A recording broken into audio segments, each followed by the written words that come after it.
w'ijuru n'isi, akira uyu mugati ndetse na divayi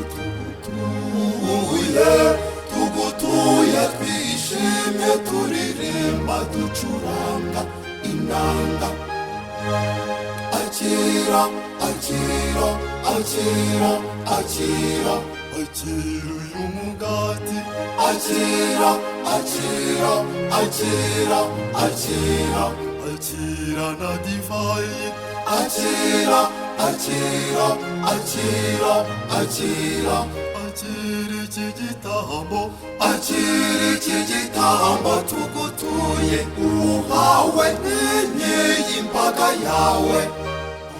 Akira uyu mugati na divayi, ubihindure bibe umubiri n'amaraso by'umwana wawe Yesu Kristo. Tubabarire ubyakire, wowe soko y'ubuhanga, utwagere.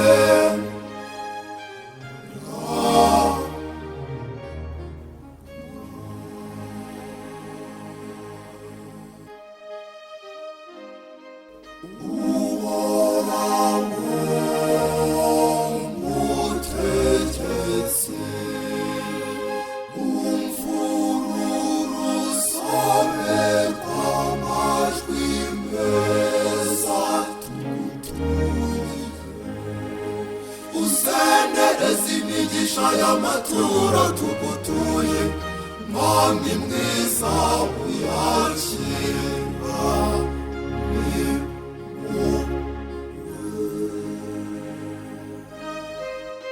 Mwami w'ijuru n'isi, akira uyu mugati ndetse na divayi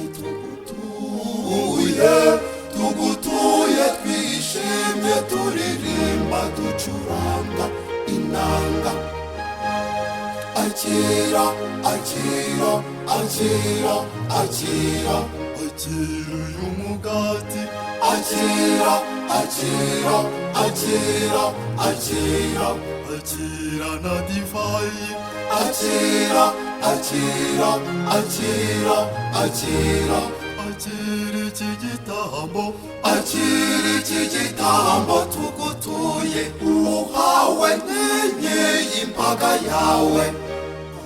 Akira uyu mugati na divayi, ubihindure bibe umubiri n'amaraso by'umwana wawe Yesu Kristo.